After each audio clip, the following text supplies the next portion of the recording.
The last lecture today, there's one lecture in the morning, and after lunch we continue. And our lecturer is Patrick Fuss from Basel, and he'll give maybe the most advanced lecture of the summer school. So for all the instrumentalists, this is now.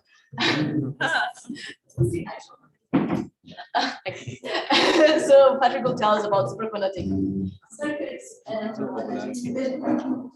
Okay, thanks. Yes, thank you all for being here on the last day. It's still quite the crowd, so that's great to see. Yes, so as Lydia said, I'm talking about thermodynamics in superconducting circuits. And the lecture will be two parts. First, I will talk about superconducting circuits. And only then will I talk about thermodynamics and how one can implement thermal machines, much like the ones we've seen in Armin's lecture yesterday, in these superconducting circuits. So first of all, what is a superconductor? A superconductor is a substance which conducts electricity without resistance. It's actually something which is really, really useful because resistance usually results in heating and in decoherence or dissipation.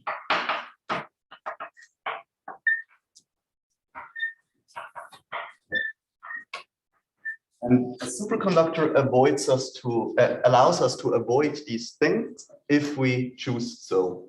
And this has really important implications for practical applications. For instance, it allows you to have very large currents at very low temperatures because, well, there's no heating problem. And this actually allows you to create large magnetic fields at very low temperatures, which is otherwise quite impossible to do. But here we will more focus on the thing that it allows you to get rid of decoherence to some part. So it allows you to create structures which carry electrical currents, but which are in quantum superposition states, which don't decohere as fast as other systems. Okay, so an example of a superconductor is simply aluminum. So can you break that chalk? Because for headphones, it's very painful. Okay. Thanks. Much better. So aluminum below, let me see, at temperatures below 1.2 Kelvin, it turns into a superconductor. So it's a low temperature effect, but you can also get other materials that are superconducting up to higher temperatures. But this tells you something about kind of the order of magnitude of the energies that we're interested in when we look at superconducting systems. Now, the reasons that these superconductors are so useful for quantum technological devices and for quantum thermodynamics as well is that the low energy excitations in superconductors, they can be engineered. Let me just write this down.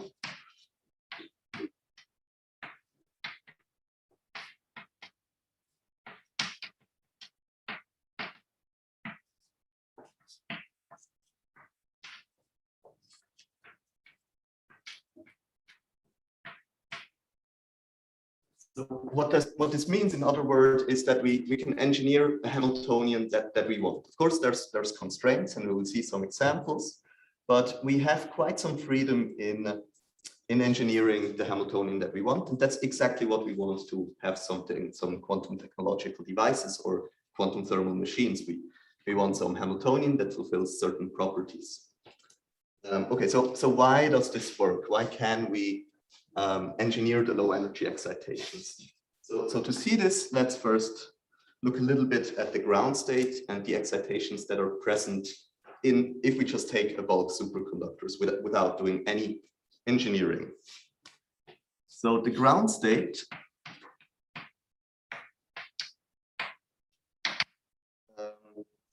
is essentially made up of electrons, right? It's an electronic material. But these electrons, they are paired up in what are known as Cooper pairs. Now, there's a lot of theory behind that, and I don't have time to go into this, and this lecture is not really about this. So this is just a very qualitative picture of this ground state. So we have electrons which are paired pairs. I abbreviate with CP because it appears a few times.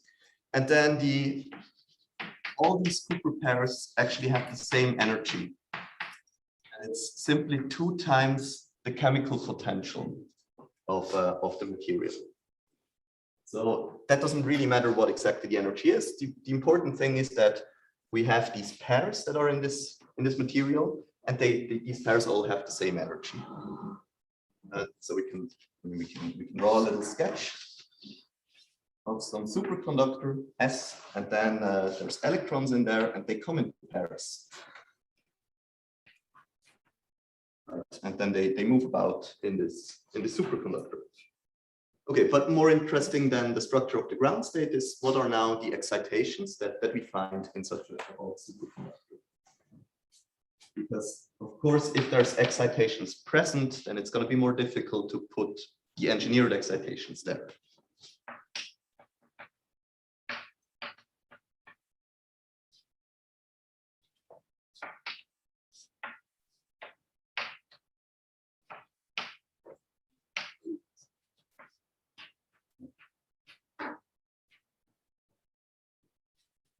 So the most important excitations are essentially, there's 2 kinds of excitations.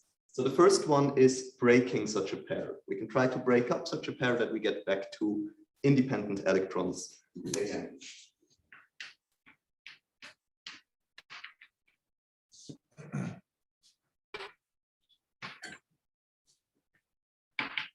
The energy that this costs is something that is called, it's what is known as the superconducting gap. So here I'm not going to explain anything. I will just tell you this excitation has a certain energy cost, and this is given by 2 times delta, where delta is known as the superconducting gap.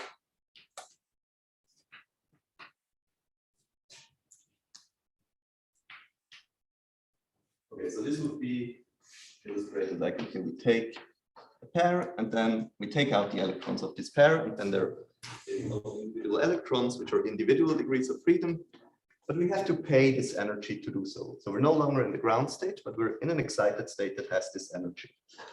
And for aluminum, again, this energy is on the order of 82 gigahertz. So given here all the energy scales in gigahertz, so maybe also here, 1 Kelvin is 20 gigahertz, so this is something like 24 gigahertz, I guess.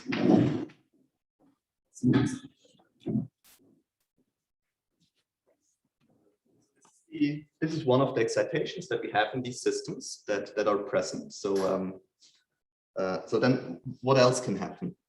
Well, we can have density fluctuations. So these are charged particles, right? So they can start to be excited and somehow oscillate around in these systems. And this is known as plasma oscillations as well. But these are other kinds of excitations that exist. These are collective excitations. So we can go away from the ground state by putting everything in motion.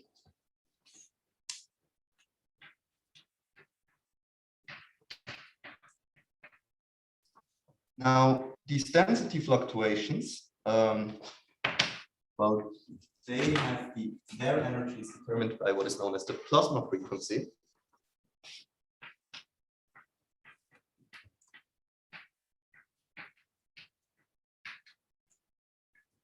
Well, if you heard about this plasma frequency and these density oscillations in some lecture, this is essentially the fact that this plasma frequency is quite high is essentially what makes metals looking like metals, right? They're kind of shiny. So this is something which is for aluminum. Oh, sorry. It's like in the terahertz regime. So So this is a really high energy scale. Okay, so we see these are the energy scales that where excitations are present in the box. But these energy scales are really quite high. So that means we have quite a large gap between the ground state and these excitations. So if we can now engineer some low energy excitations into this gap, then we know these excitations that we engineer will not be disturbed by any of those things that are present. So we have this gap where nothing is present, and in this gap we can put whatever we want and design a Hamiltonian that then describes the low energy behavior quite well at energies below these kind of energies. So how can one do this? So I'm going to talk about two ways of how this can be done, which are both part of circuit QED essentially. So yeah, how can we do this? How can we now engineer excitations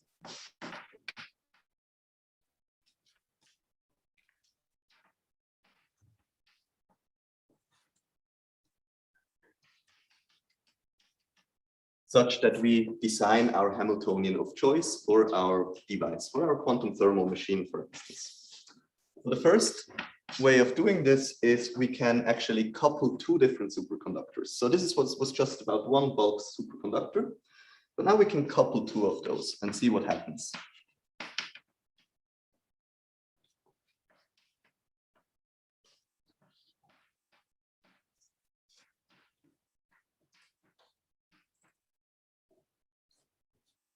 Okay, so let's say, okay, we have one superconductor here to the left.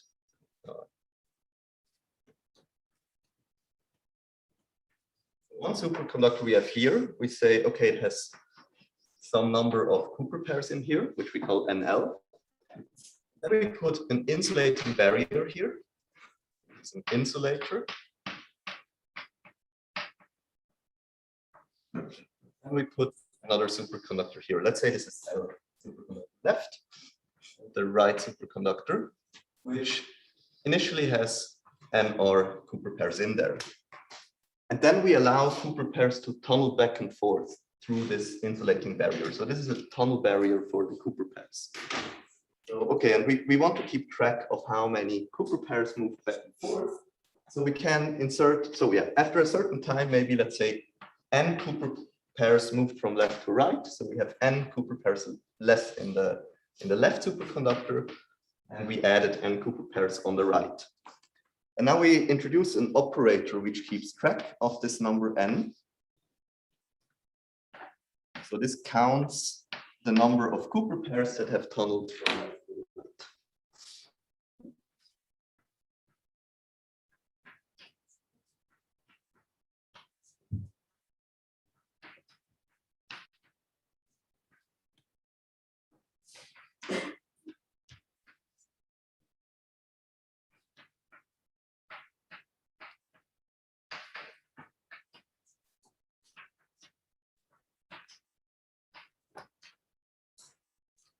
Okay. And then we can describe this. Yes, I think I'm going to the other side. So then we can describe this this tunneling process by a Hamiltonian.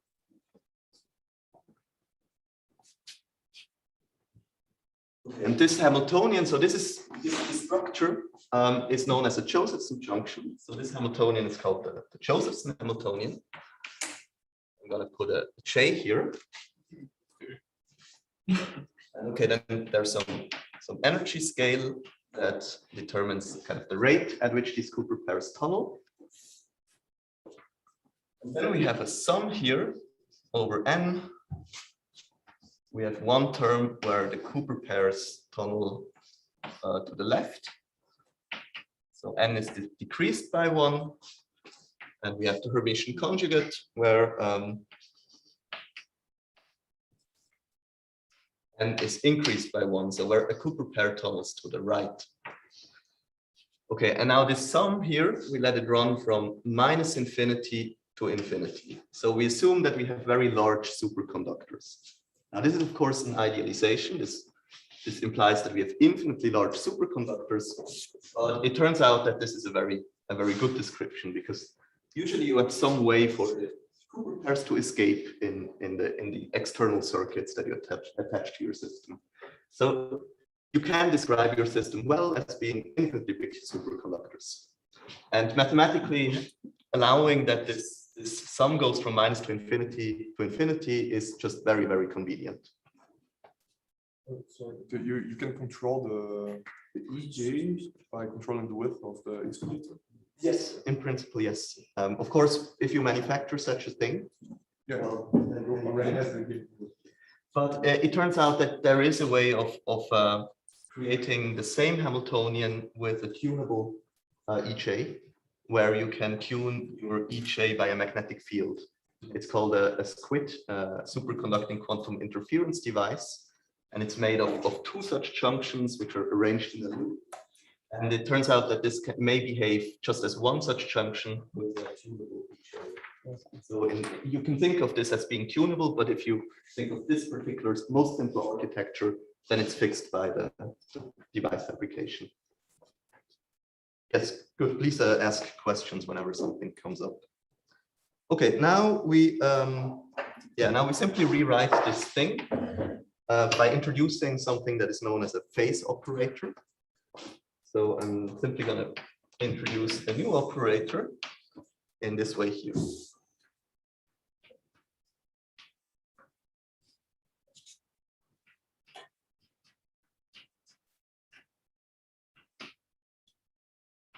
Right, slightly bigger.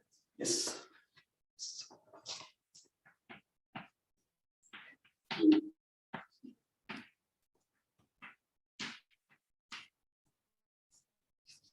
Okay, so then you can write this thing as a cosine of some phase operator. So what I did here essentially is introducing this phase operator. So to be more explicit,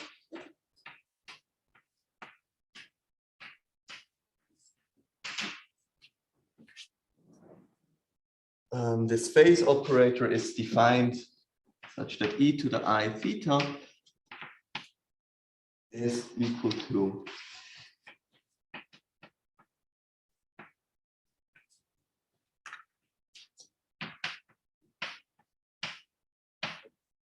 okay, so you can show that this here is a unitary operator, so you can write it in this form.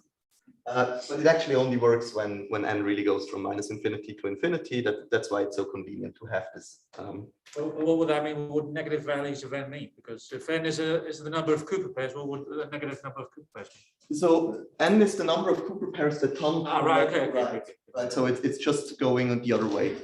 So if n is negative, it means more Cooper pairs went this way than that way. And you just assume that this NL and NR are really, really big numbers, such that you never run into the situation where the total number of Cooper pairs actually is small in a superconductor. And this, yeah, the approximation is that the superconductors are infinitely big. Okay, so this phase operator, well, it has eigenstates, it has phase eigenstates, and they can be written. If we act with this on a phase eigenstate, we'll just get back this here. There's actually an error in the lecture notes here. Here I just put theta in the lecture notes, so this is the correct expression. And then, yeah, what is, well, maybe I put it here, the phase eigenstate.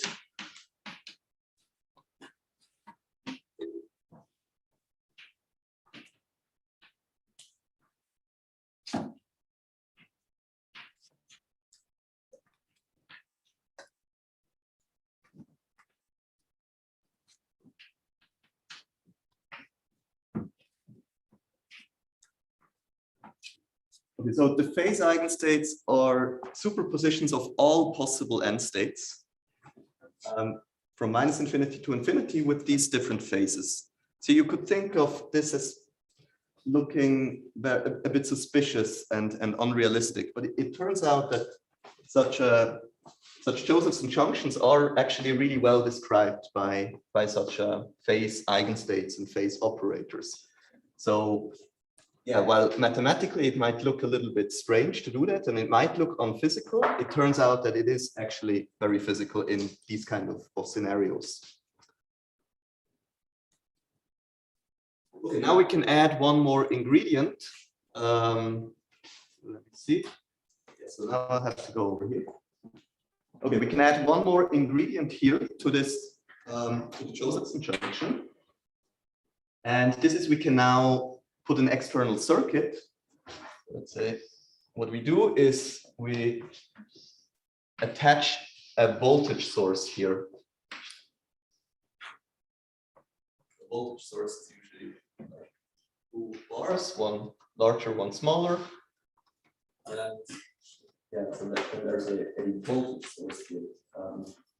So we voltage bias. And what does that mean when we voltage bias the system? Well, it means essentially that here we have some chemical potential. And remember, all the Cooper pairs, the energy of the Cooper pairs are determined by the chemical potential.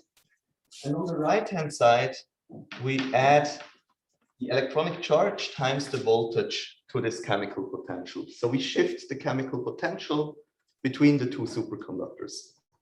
And what this means is that all the Cooper pairs to the right, they have a different energy than all the Cooper pairs to the left. So this we also have to include in our Hamiltonian. Yes, so I will on this side again. Yeah, so we have to include this in our Hamiltonian. Right, so we have the Hamiltonian up there with the Josephson Hamiltonian, which describes tunneling between the two superconductors. And now we also want to include this external voltage. Let's see.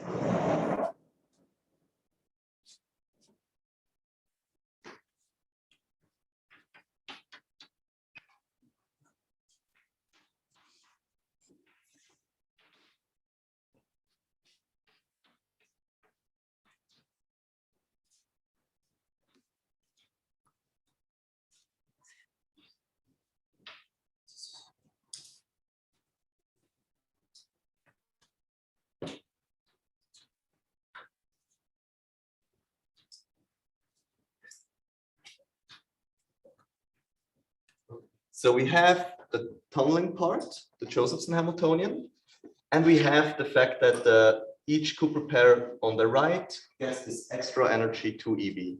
And here, essentially, we could say, okay, we set the chemical potential to 0, or we subtract some offset, some ground state energy. But then you're left with this Hamiltonian.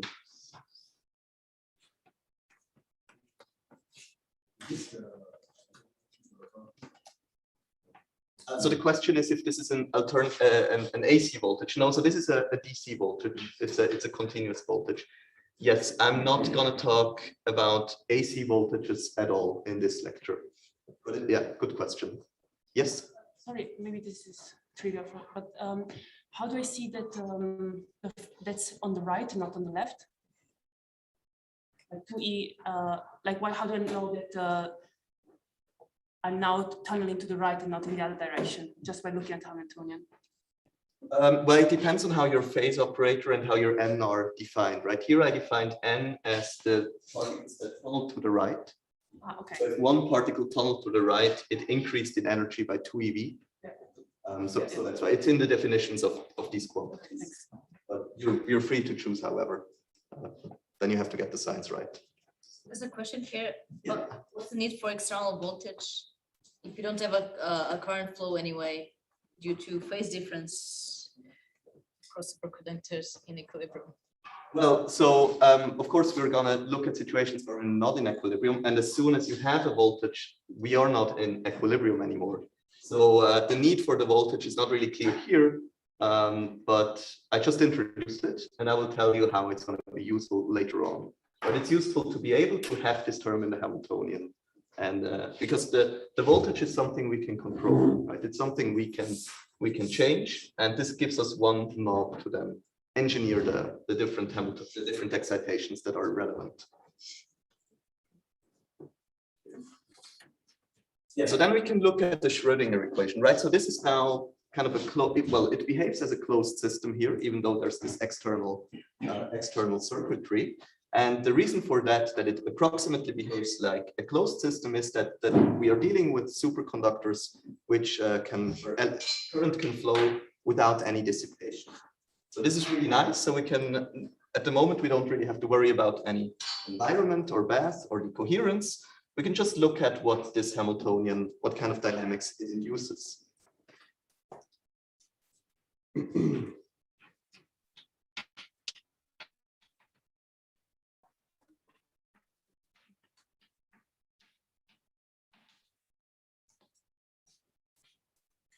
Okay, so the Schrodinger equation, well, it just looks like some time-dependent state.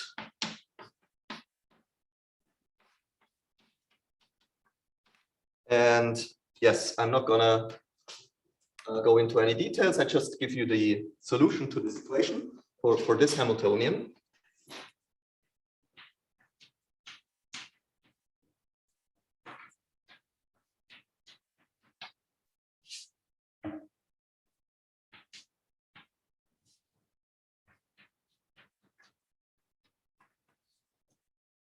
So there is some phase which I give for completeness, but actually it won't be very relevant. It's a global phase in the state.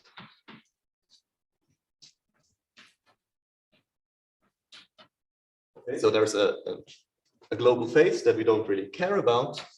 And then we find that the solutions of the Schrodinger equation are these phase eigenstates that I introduced before.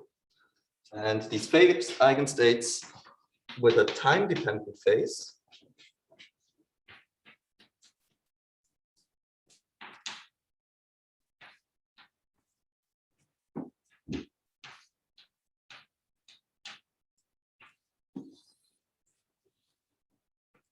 so the solutions to the Schrodinger equation are phase eigenstates. Again, this global phase, you can essentially forget about it.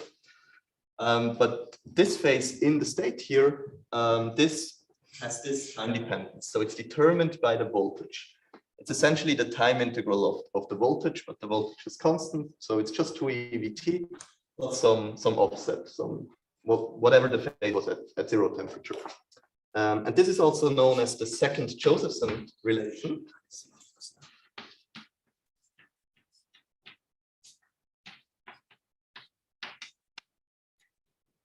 Yes, and it's going to be very important here. What was the first one? I didn't say, so I'm not really going through this. The first one is about how current is related to the space. That's not, for the moment, that's not important. So this is just for completeness, that if you know the Josephson relations, then that's what we're seeing here. But you don't need this background to understand the lecture. Okay, so this is one way that we can engineer a Hamiltonian in a superconductor. So we took two superconductors. And we placed them next to each other, separated by an insulator, such that Cooper pairs could tunnel. And then we put a voltage bias on the whole thing, such that the Cooper pairs on one side had a higher energy than on the other side. And this allowed us to engineer the Hamiltonian that captures this process, and the eigenstates of the Schrodinger, the solutions of the Schrodinger equation become these phase eigenstates. So that's the first way of structuring superconductors, or of engineering excitations, that I wanted to mention. Are there any more questions here? Okay, good. So you can always ask questions. Yes, sorry. The case of the same case of the lambda code. I don't want to say anything wrong. I'm not sure. We can have a look at that together in the break. I would assume so. But here the phase is an operator, and usually in many older theories on superconductors, phase was just a number. But I would assume it's the same one, yes.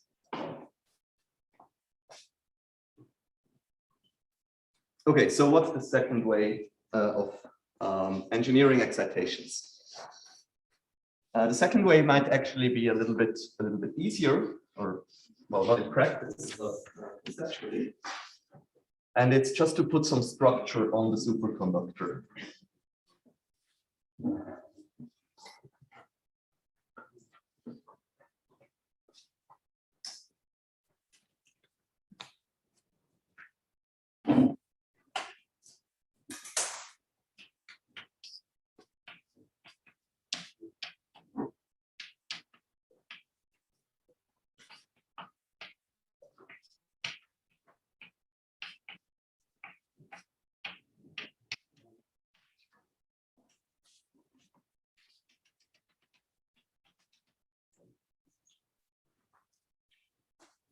Okay, so you can take your superconductor, right? It's a metallic system. Well, it's some kind of metal material, some aluminum or niobium, and then you can create structures with it that you don't have to use a bulk superconductor as shown up here. And well, what you can do is you can create a circuit out of it, just as you can with metal. And so one of the most basic circuits you can do is what is known as an LC resonator. That you can now do with a superconductor.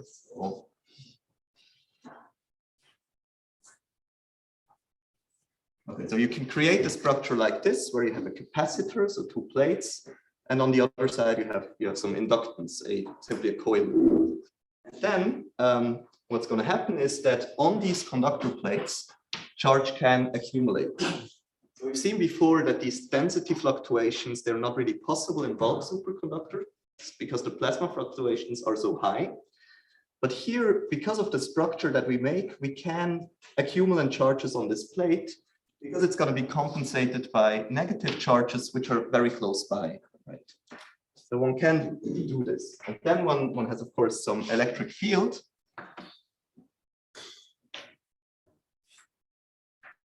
In between these plates. So this here is the electric field. And then, yeah, through this coil, current can flow, and that would induce magnetic fields through the coil. So you have some magnetic field lines here.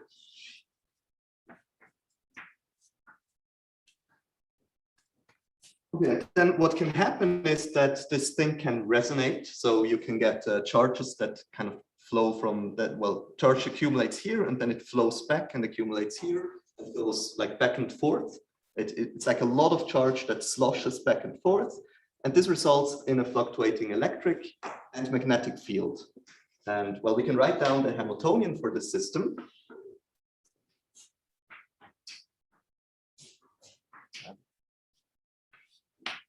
Okay, so the charge on the capacitance goes in here, the squared. It doesn't matter on which side of the plate there's more charge. And then well, to convert this into energy, you use this capacitance.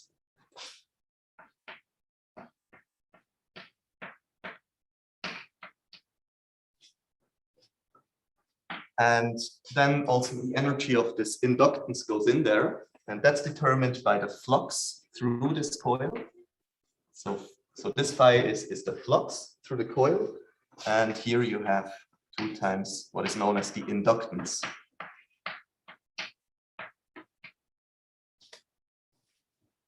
Okay, and well, these operators, they obey some canonical commutation relations. So you can think of them as position and momentum. Okay, and then you can rewrite this. So then this looks actually very much like a harmonic oscillator. And you can simply rewrite this as the eigenfrequency of the circuit times A dagger A plus 1/2, right? Where I'm going to introduce a few constants here, a few additional ones. So omega is determined by 1 over square root L times C. Then I'm also going to introduce the impedance, which is a useful combination, which is the square root of L divided by C.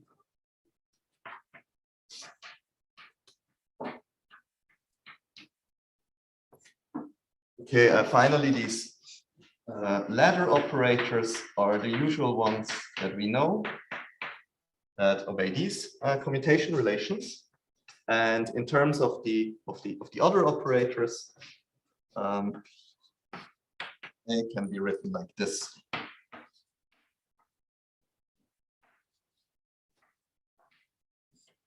With the help of the impedance.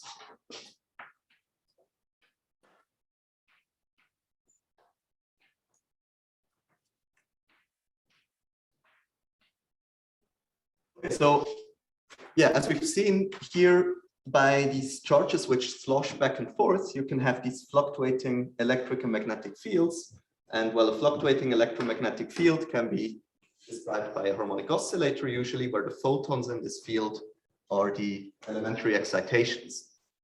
Here, the electric field is spatially separated from the magnetic one, but that doesn't really matter. It's still you can still quantize the system in the very usual way. And then in this way, we can just create a harmonic oscillator. And again, it's very important that we use a superconductor here, because otherwise you would always have some resistance. And you wouldn't be able to create an LC resonator, but it would always be an LCR resonator, which has a resistance, and you would always have a damped harmonic oscillator. But here we can approximately have an undamped harmonic oscillators. Okay, so this is the second way of structuring the superconductor. Are there any questions to this? Okay, then I will. A basic question. So in practice, is the resistance equal to 0, like in an actual superconductor, or is it just very small? It is unmeasurably small. It is really equal to 0. When you look at these current voltage curves, you really have 0 resistance. But maybe some experimentalists can say more about this. I mean, there are, of course, imperfections, but the resistance in a superconductor is properly 0. I think what you have to worry about more are things like voltage fluctuations, which may induce some other things. Here we will talk about how these modes will go to the environment, and then you have some dissipation in these modes and things like that. Okay. Okay, then in the final minutes before lunch, I will now just briefly show what happens when we now combine these two things, right? When we combine the Josephson junction with such an LC resonator.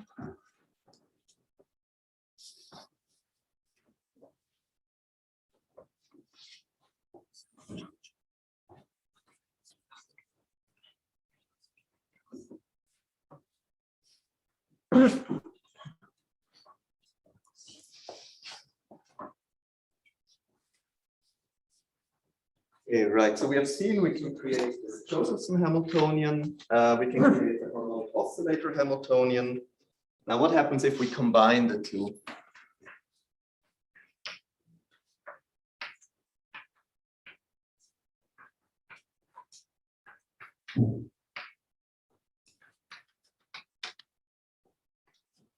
Okay, so I'm going to again draw such a circuit diagram. So now we have some LC resonator.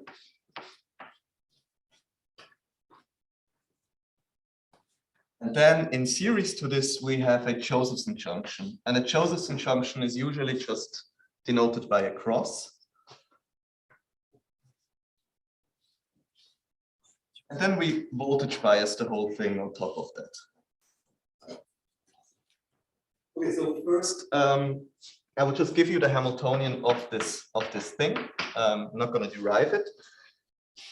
Okay, so we have the Hamiltonian of the harmonic oscillator, of the resonator, the LC resonator.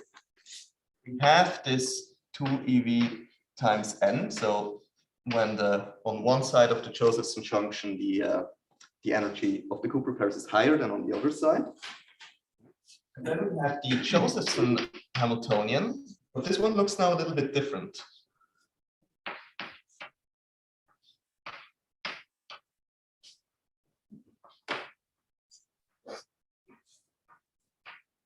Okay, so what this one tells you, right, we have the usual cosine term But now we have an additional phase here, which is the phase operator that appeared here in the resonator, in the LC resonator. And what this means is that the Cooper pairs, they pick up a phase when they tunnel. So if you write it out again, like I had it in the beginning in terms of these end states, you will see that the tunneling is just accompanied by a phase, but the phase is now also an operator. So,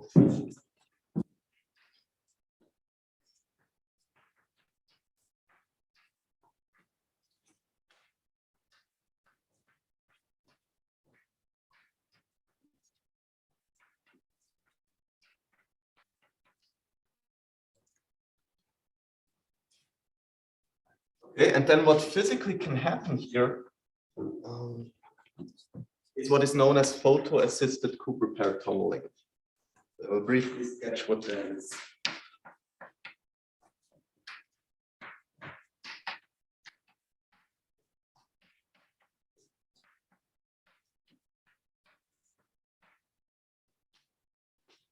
Okay, so yes, I gave a few of those references already, so they refer to the list of references that you can find on the page of the summer school. And so this is an experiment where they measured these, where they observed this effect that I'm now briefly going to illustrate. Okay, so to see this effect, you have to choose your voltage in a certain way, and you have to choose it such that 2 eV, this is an energy, this is the extra energy that the Cooper pairs have on the right side of the junction. And this here, we want to be equal to a multiple times the frequency of the photons in this resonator.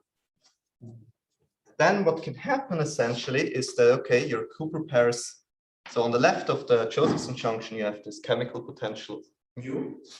On the right, you have mu plus EV. Then you have some Cooper pair here. And now this can jump down here by emitting K photons. So let's say K equal 2 would mean it can jump down by emitting 2 photons into this resonator structure. So in that way, you get some current from right to left because the Cooper pairs can jump down here in energy, and the extra energy, there's a place for the extra energy to go to, which is this resonator.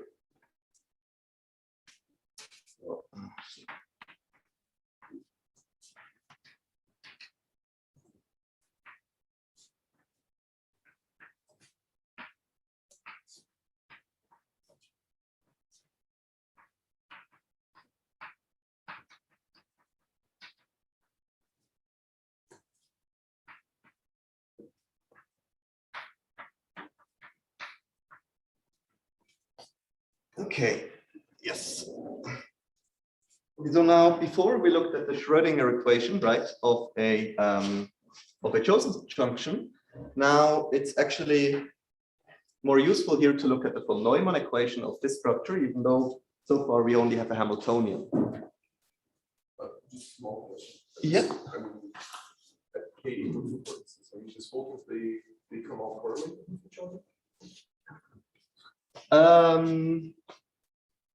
No, in this case, no. It's just if you have 0 photons before, then you just go into the Fock state 2. Okay. So they're all right. There's only one mode for the photons to populate, but you can populate it with as many photons as you want.